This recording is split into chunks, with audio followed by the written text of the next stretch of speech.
नमस्कार साथियों, आज की वीडियो में बताऊंगा एसी में क्या क्या प्रॉब्लम हो सकती है और किस किस तरीके से वो प्रॉब्लम सॉल्व कर सकते हैं। तो इस एसी में कोई ज़्यादा मोटी प्रॉब्लम थी। इस प्रॉब्लम में थी जो वोल्टामीटर बूस्टर बोलते हैं हम या स्टेबलाइजर बोलते हैं, उसमें प्रॉब्लम थी।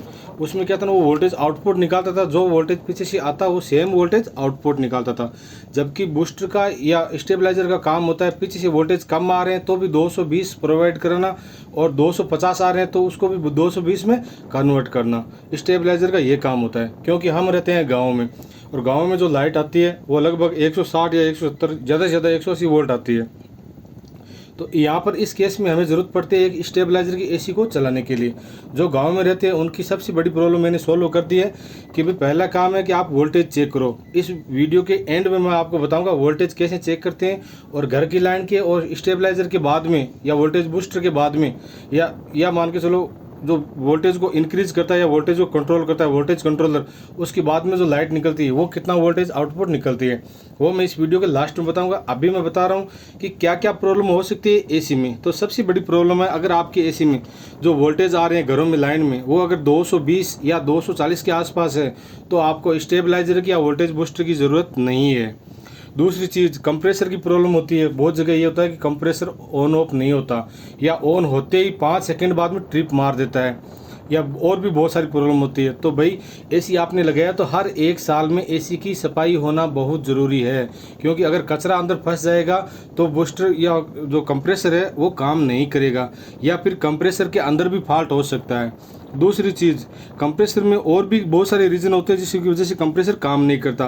कंप्रेसर का कैपेसिटर ख़राब हो सकता है। अगर कैपेसिटर ख़राब हो गया तो कंप्रेसर बूस्ट ही नहीं करेगा। जैसे अपने पंखे के ऊपर लगा होता है, हम सेल बोलते हैं उसको, अलग अलग चीज़ किसी नाम से बोला जाता है। तो उसमें क्या होता है, अगर वो कैपेसिटर ख़राब हो गया तो उसको निकाल करके शॉर्ट करके हम आपस में उसके दोनों तारों को भिड़ाएंगे तो वो शॉर्ट करता है। लेकिन अगर वो वीक हो गया, कमज़ोर हो गया, तो हमें पता नहीं चलेगा। भाई करंट तो मारेगा वो, हम सोचते हैं ये सही है, सही नहीं है, वो कमज़ोर हो गया है, वो उस कंप्रेसर को बूस्ट नहीं कर पा रहा है, मतलब उसको चला नहीं पा रहा है।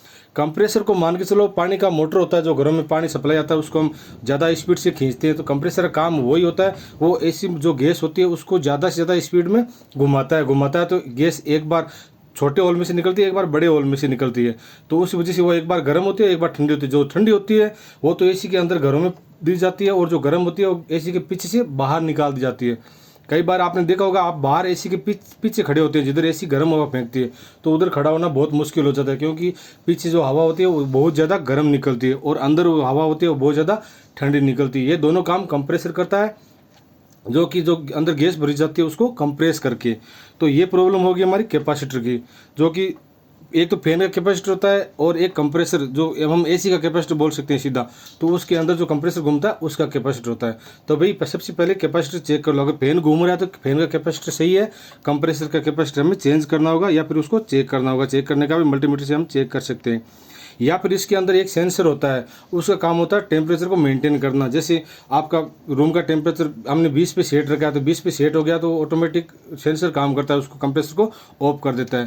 तो वो सेंसर भी काम नहीं करेगा तो आपका कंप्रेसर काम नहीं करेगा।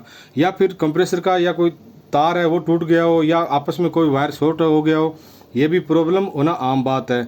या फिर इसमें रिले काम नहीं करना। रिले किस तरीके से काम करता है, जो अपने घरों में जो लाइट आती है, तो सब घर में आजकल इन्वर्टर लगाया होता है। जैसे ही लाइट जाती है तो आधा सेकंड के अंदर इन्वर्टर लाइट को कन्वर्ट कर देता है। जैसे लाइट की ऑटोमेटिक लाइट चालू हो जाती है, एक हल्का सा लाइट ब्लिंक करता है, उसके अलावा ज़्यादा फर्क नहीं पड़ता। तो जो इन्वर्टर होता है उसके अंदर एक रिले होता है, रिले काम होता है उसको बूस्ट करना, मतलब लाइट को कन्वर्ट करना। जैसे बाहर की लाइट खत्म हुई तो वो अंदर की लाइट को आगे ट्रांसफ़र करता है। तो हो सकता है रिले ख़राब हो गया हो, ऐसा कुछ प्रॉब्लम हो सकता है। या कि फिर पीसीबी ख़राब हो गया हो तो पीसीबी दूसरा चेंज करवाना होता है, ऐसा प्रॉब्लम होता है। और सबसे बड़ा मैं पहले ही बोल देता हूँ, प्रॉब्लम वोल्टेज का होता है। अगर वोल्टेज ही उसको 200 से कम मिल रहा है तो ऐसी काम नहीं करेगा। भाई वो कंप्रेसर को वोल्टेज कम से कम 220 चाहिए। जैसे ही कंप्रेसर वोल्टेज उठाता है तो वो 30-40 वोल्टेज ड्रॉप भी कर देता है। तो अगर 200 भी या 30-40 वोल्ट ड्रॉप किया तो 170 या 160 होता है। 160-70 में एसी नहीं चलता मेरे भाई। वोल्टेज एसी को चलने से कम आपको 220 से ऊपर वोल्टेज चाहिए। 230-40 तक चलेगा, 250 तक चलेगा, कोई दिक्कत नहीं है। या फिर एक चीज़ होती है गैस लीक। गैस लीक का मैं आपको सीधा फॉर्मूला बताता हूँ। सामने का जो जाली आप देख पा रहे हैं, इस जाली को आप बाहर निकालो। निकालने के बाद इसके पीछे कॉपर की वो वाइंडिंग होगी जिसमें गैस घूमती है। तो उसमें 1 या 2 पाइप में अच्छी तरीके से जो बर्फ़ है वो जम जाएगी, मतलब आइस जम जाएगी, फ्रीज हो जाएगी वो पाइप।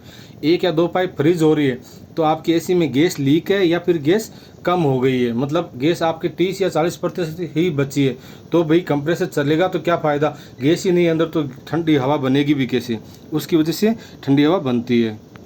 और जब आप एसी को खोलते हो, जो आप पीसीबी बोर्ड खोलते हो, तो उसके अंदर आपको एक फ्यूज़ देखने को मिलेगा, कई में 2 फ्यूज़ मिलते हैं, एक फैन के लिए होता है, एक कंप्रेसर के लिए होता है। तो दोनों फ्यूज़ को बाहर निकाल के आप मल्टीमीटर से कंटिन्यूटी मोड पे करके आप चेक कर सकते हो। अगर फ्यूज़ चला गया तो आपका 1 या 2 रुपये का खर्चा है, ज़्यादा से ज़्यादा 5 रुपये का खर्चा है, आप फ्यूज़ चेंज कर दो, आपका प्रॉब्लम सोल्व हो जाएगा। यहाँ तक सब कुछ क्लियर हो गया। उसके बाद स्टेबलाइज़र है, वो अगर आपका वो घर में वोल्टेज या आपके इलाके में वोल्टेज कम है तो भी आप स्टेबलाइज़र लगा सकते हैं, और एसी स्टेबलाइज़र की वजह से भी एसी चला सकते हैं और आराम से चल भी जाएगा। लेकिन एसी का 1 साल में क्लीनिंग होना बहुत ज़रूरी है। और पाइप में अगर बर्फ़ जम रहा है तो मैंने पहले ही बोल दिया गैस लीक है।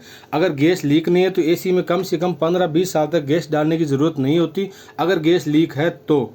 और ये इसका वेट है जो 15 किलो या 15 किलो से ऊपर ही है, क्योंकि मैंने उठा के देखा ये बहुत ज़्यादा पावरफुल है। इसको मैं पूरे घर में लगा दूंगा तो भी ये काम करेगा।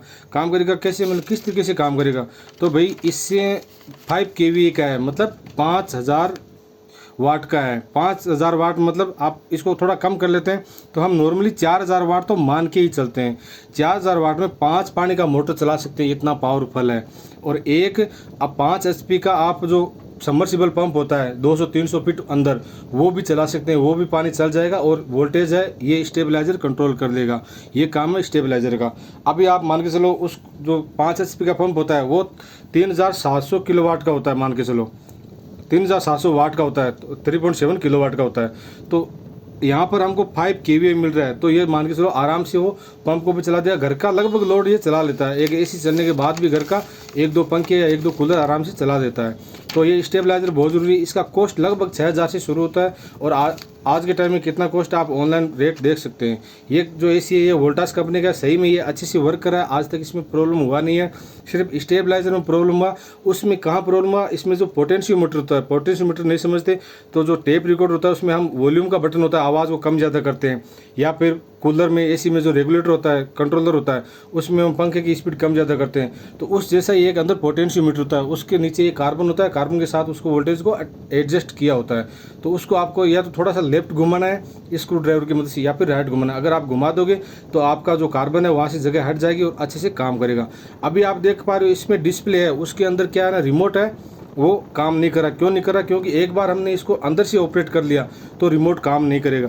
जैसे ऊपर से बंद करके हम ऑन करते हैं जो मेन MCB स्विच है वहाँ से, तो उसके बाद जैसे फर्स्ट टाइम हम अगर रिमोट से काम कर ले तो रिमोट से काम करेगा, इसका डिस्प्ले दिखाई देगा।